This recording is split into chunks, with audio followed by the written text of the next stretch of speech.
The Quran was sent to mankind to guide us all the way to the day, the day where we'll be asked what we did in our life to make it that way. So we need to be ready and prepared. Bismillah ar-Rahman ar-Rahim. Inna alhamdulillah. Nahmaduhu wa nasta'inu wa nastaghfiruh. ونعوذ بالله من شرور أنفسنا ومن سيئات أعمالنا من يهده الله فلا مضل له ومن يضلل فلا هادي له وأشهد أن لا إله إلا الله وأشهد أن محمدا عبده ورسوله. Dear brothers and sisters, Assalamu alaikum wa rahmatullahi wa barakatuh. This is your host Jibril and you're watching Huda TV. This show, Huda on Huda, is a new show, a beautiful show, a show for the youth. It is entitled Sunnah Style. That's right, you heard correctly. It is Sunnah Style. Now, a lot of people might have questions about the name, but I ask you, inshallah, to give me your heart and your mind to navigate with us in these episodes, a topic that is so important for the Muslims at large today. And that is the issues that youth are facing, the issues that the Muslim Ummah in general are facing, living in the 21st centuries, dealing with all the things that we see around, subhanallah. So let me start this beautiful show, Sunnah Style, with a question, a deep question. Are you proud of being a Muslim? Are you proud of being a Muslim? Are you proud of being called Muhammad or being called Aisha? Are you proud of being called Ahmed, being called Fatima? And if you are not, if the answer to your question is no, then you need to ask yourself, why not? What is it that sometimes makes the Muslim change their name from Muhammad to Mo, from Ibrahim to Abe, from Fatima to Faye or something like that? And what's going on with the Ummah today? Why are these issues coming up? So let us know each other a bit. First of all, I would like to connect to you, to the audience. My name is Jibril. I was born in Romania, moved to Canada. Alhamdulillah, I'm working in the UAE right now as a teacher. And growing up as a non-Muslim, I've experienced many, many issues in my life with the youth, with the surroundings. And changing cultures had definitely had a big impact on me. On understanding what are the influences that shape a person, their personality, and who they become, who they end up being when they become an adult. I moved to Canada, of course, a whole different thing, from the east, from Romania, to the west. Then back to the east, in the United Arab Emirates. Traveled the world and see many different things. As a teacher, I've talked to many of my students, experienced many different stories, discussions, and issues that people have brought up, that people have opened up to me, maybe because I was close to their age, maybe because I had quite a broad and open mind. Different things, subhanallah, things that they would not comfortable to speaking to their elders or to different other people. Now, of course, there's different issues that relates to who we were comfortable to speak with, but the issue is that there is a problem. And inshallah, this is what we're going to try to address in these following episodes. So I need you to really give me your attention, give me your heart. The way the show is kind of moved, and inshallah, the way it's going to get down and unfold, it's going to be kind of like life, okay? We're going to talk about many different things. It might seem sometimes that we're hopping from one place to the other, but this is how life is. So we've prepared for you some very interesting things. Now, you might say, well, that's nice, you're lecturing us, you're sitting there in the chair, and no, I'm actually reminding this to myself first and foremost, because many of the issues that are that I put down in the show have things that, they come from my introspection, that I've analyzed within myself, some of the thoughts that I've experienced and the issues that I've seen. So I myself am reminding myself, and these are things that, concern me first and foremost. Taib, I wanted to tell you that I was, as I said, first a non-Muslim. Okay, I became Muslim when I was about the age approximately 20 in Canada, my first university. And I must say, subhanallah, alhamdulillah, by the blessings of Allah subhanahu wa ta'ala, that kind of saved me. Because that teenager life and the 20s specifically, right? When someone enters into adulthood, they start frequenting the clubs, the bars, the whole peer pressure around, right? These are very tough times for the youth. Especially at the same time, this is a very important time in the development of your psychology. your identity, your culture, who you are, answering those existential questions that so much, they're so important to our life. So I was a non-Muslim, I became a Muslim, alhamdulillah, and I have to say that that's when the challenge really started, when I became Muslim, right? Because now you have a set of rules. Before, you had life that was lived according to how you felt, what you've seen, what you've rationalized, and realized that, this might be good, this might be wrong. Of course, there was some guidance from our previous beliefs and our philosophies, but you've met Islam now. Islam has a beautiful and perfectly defined set of rules that help you navigate through your life, that answer those deep questions that people have, right? So I was faced with that, okay, now you cannot do this, but you can do that. You shouldn't do this, but you can do that. So inshallah, we're going to cover all these things. I want to tell you that to make this program more interactive, I started on my Facebook some discussions. Okay, and it's amazing. I was quite amazed by the questions that people have asked me. So I basically said that, I'm going to do this show on Huda TV. It's called Sunnah Style. Give me some questions. What are some things that the youth are concerned with today and are not being addressed? They're being, kind of pushed under the carpet and people are ignoring them. So what are some of these things, right? So I've started this page. You can see some of the questions, some of the discussions if you type on Facebook, you will see Al-Romani, A-L-R-O-M-A-A-N-I, Gabriel Al-Romani. Okay, you can see and follow the discussion. And subhanAllah, I was so shocked by the questions. Inshallah, we will address in each episode or so, we will try to cover some of these questions and give some answers and some practical tips. Okay, you might be sitting there, you might see another person dressed like this, and you're like, you know what, I've seen so many people on these channels, these Islamic channels, they're just kind of lecturing to us and so on. I'm telling you, I'm guaranteeing you that this episode, this program is one of its kind. Okay, so you have to follow this. Okay, don't be deceived by the looks, don't be deceived by anything else. Follow us. Type some of the issues, some of the points that we want to talk about in the show, and this is just a general outlook. We want to engage the Muslim youth into a thought-provoking journey, okay, in rediscovering their love for Islam and the Sunnah of Prophet Muhammad sallallahu alaihi wasallam. And the question, subhanallah, that comes is that hadith of Anas ibn Malik, when a man came to him and he subhanallah asked the Prophet sallallahu alaihi wasallam, and when is the time? When is the day of judgment? And the Prophet ﷺ didn't tell him this or that because he himself, subhanAllah, doesn't know. But he asked him, what did you prepare for it? He said, not a lot. Like, I didn't do so much. Other than, of course, the mandatory things. But I love Allah and His Messenger. So the Prophet ﷺ said, Al-mar'u ma'a man ahab, that the person is or will be with whom he loves. Sallallahu Alaihi Wasallam. So again, we ask ourselves, who do we love? And we need to rediscover the love for the Sunnah of Muhammad ﷺ, the love for Islam, the love for the Quran. And at the same time, analyze what are the hindrances in developing this love? Like, what has stopped people now? What has caused the Ummah to move away from these issues? Because it's without a doubt, we can see today, and no one should deny this, that we are facing some issues. Alhamdulillah, till the Day of Judgment, there is khair in the Ummah. But at the same time, we need to deal with these issues. Prophet Muhammad ﷺ made sure he addressed all the issues. And we will make connections between our show, between the topics, the Sunnah of Muhammad ﷺ, his Seerah, and the Quran. Point number 2, we want to bring back the pride of being Muslim. And that's why I asked you, are you proud of being Muslim? Are you proud of being called Muhammad, Ahmed, Fatima, Aisha? Are you proud of when people see you that they can say, you know what, this is a Muslim.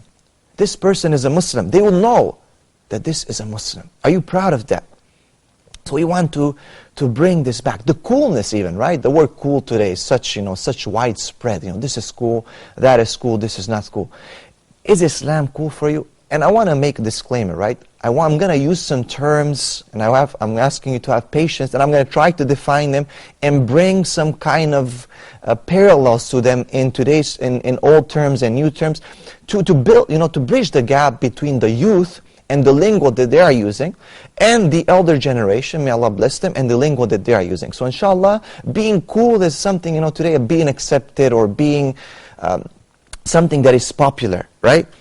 So, do we have the honor, do we feel the honor of being part of this ummah that says, La ilaha illallah, Muhammad Rasulullah, or are we hiding and we don't want nothing to do with it? I hope I grabbed your attention, and I hope you're following us here on Huda TV.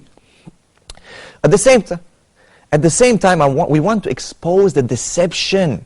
Yes, that's right, the deception of pop culture and other paths other than the Sunnah, and rationally, I'm going to say that again, rationally engage the youth in thinking about the benefits and the harms of the life that they live in right now, right? And we're going to analyze and contrast and compare rationally. A lot of times people, don't think rationally. They say, there's nothing rational in Islam, subhanAllah, right? And they say that it's so backwards, there's no progression, there's nothing. We don't want to be stuck in the past. And we're definitely we're gonna address that.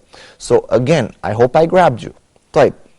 Next, we want to give the Muslim youth an alternative to the psychological and existentialist vacuum that is left due to their identity confusion, their cultural upbringing.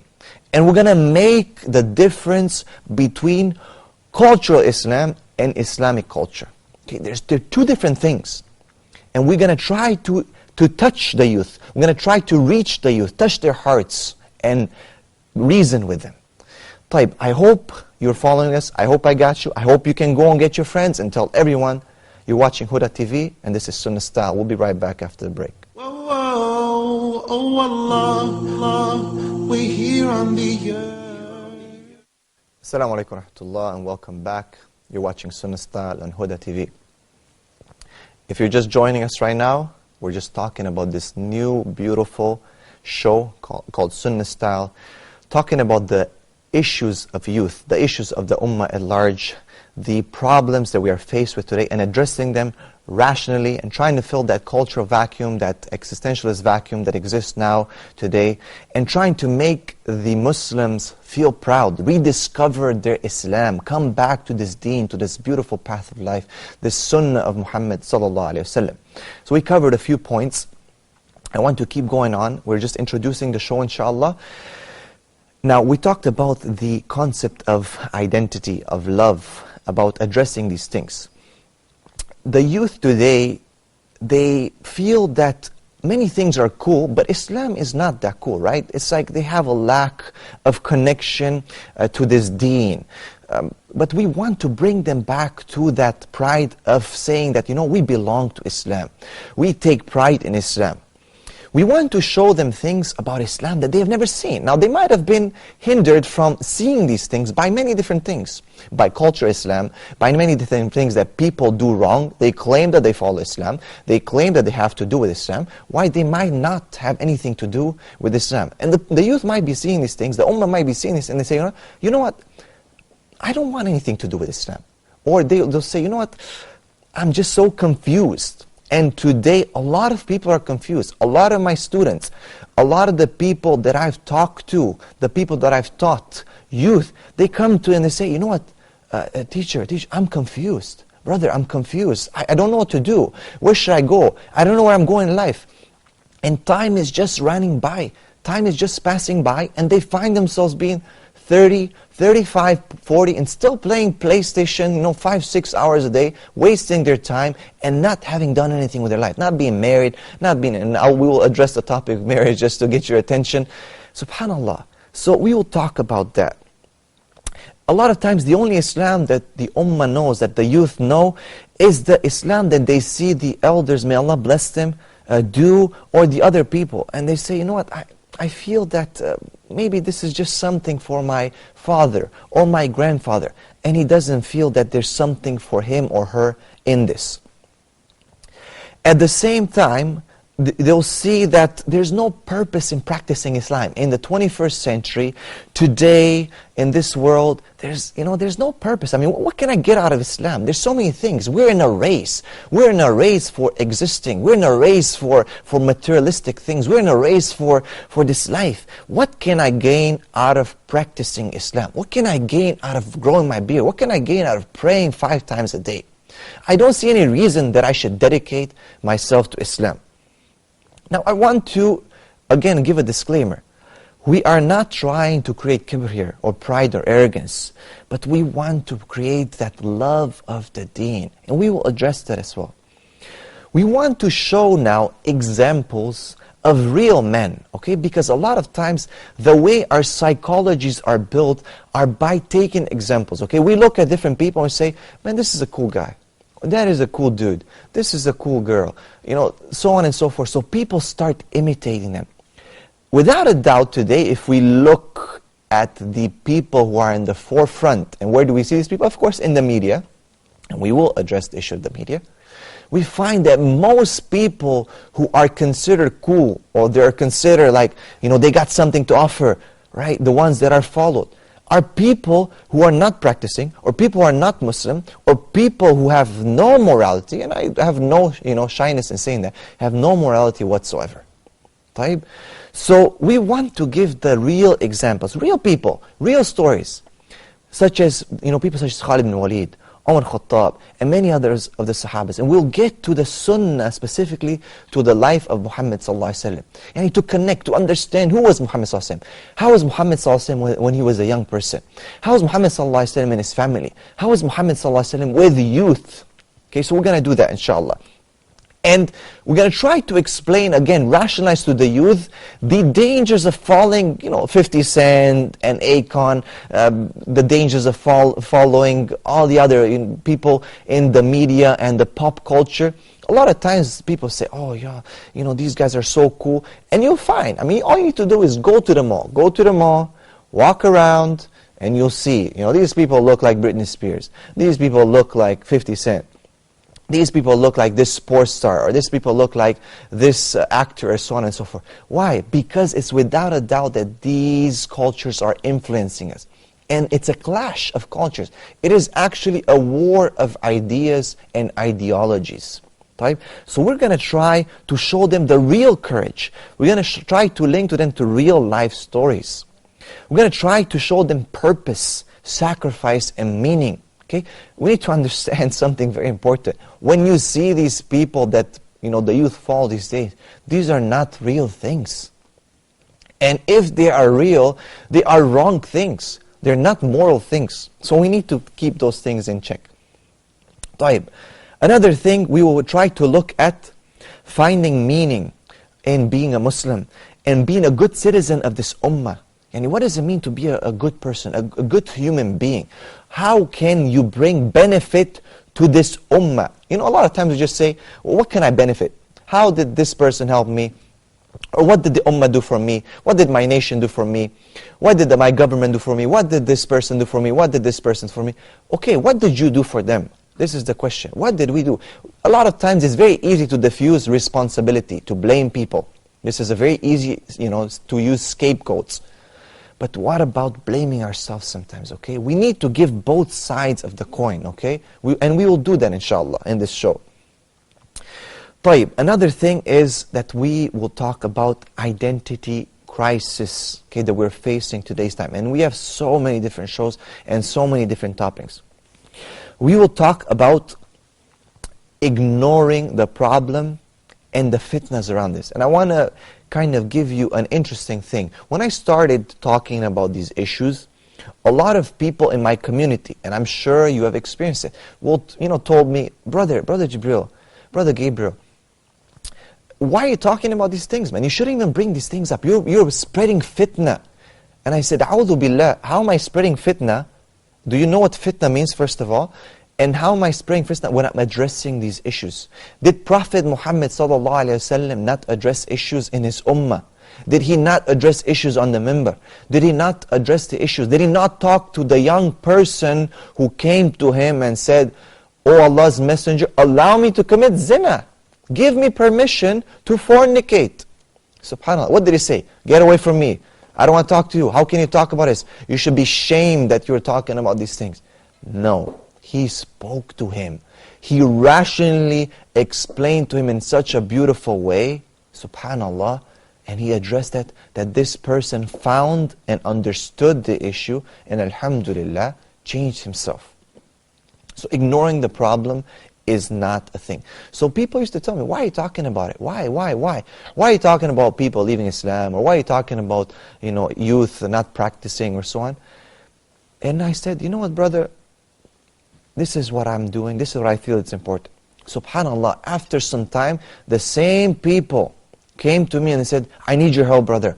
My son has done so and so. I don't know what to do. What should I do? What should I tell him? He's not praying anymore. I don't even know he's Muslim. I don't even know what to do. SubhanAllah. So these things need to be addressed. The victim of these issues that we'll be discussing have always come and asked, why aren't Muslims saying anything? Why are Muslims talking about this?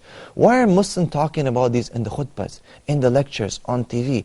Why are Muslims addressing the concepts of terrorism and the concepts of different issues that are happening in the world? Why are not the Muslims talking about these things? So we need to say things. We need to explain. We need to rationalize. We need to dialogue. We cannot bridge this gap if we do not address it. And another thing, and one of the last points, and I'm going to explain, of course, I said the term, the battle of cultures, okay, and desire. This is something, in the end, if we can, kind of put the glue between all the episodes and all the issues, the negative issues, they are all somehow based on desires. We live in a hedonistic world, okay? We follow our desires. We look at society at large. People go back based on fulfilling the desire. I need to have my right. I need to get where I am going, and I will drive my car, and it doesn't matter. I don't care what I'm going to do, but I'm going to get there. I'm not going to obey the laws. I'm going to cut people off, but I'm going to get there. I need to get the position. I will get it. I don't care how many people I have to stab on the way, how many people I have to do, to cut their legs on the pathway, but I will do it. This is what people think. I'm going to feed myself. I'm going to feed my family. I don't care about anyone else. I'm not going to participate in this because I need to do my own thing. We are living in a world that is based on desire. These desires have also caused this estrangement from the Sunnah. And the more we spend time in following our desires and not changing or fighting it, and we'll talk about tawbah, we'll talk about changing ourselves while fighting with these desires, because desires are something that are, of course, part of human nature. And we will talk about this. SubhanAllah, there's a beautiful verse in the Quran. Allah subhanahu wa ta'ala tells us, أَرَأَيْتَ مَنِ اتَّخَذَ إِلَهَهُ هَوَاهُ. And did you see who, the one who takes his desire to be his Lord, his God. And this is what it is. When your mind and your heart is occupied with something else, and that's all you do all the time, what are you doing? You are worshiping it. You're not praying to it, but you are worshiping. And the worship doesn't mean that you're just praying, but your time and everything is occupied. Now, I've kind of given you a general idea of the Sunnah style. Okay? I've kind of given you a general introduction. I hope you can pick up your phone, go on Facebook, pick up your cell phone, go on Twitter, take your text messages, and tell the youth that there is a new show. There is a new show for us, and it's here on Huda TV. Please follow us. We'll see you inshallah in the next episode. This is Jibreel. Assalamu alaikum wa rahmatullahi wa barakatuh.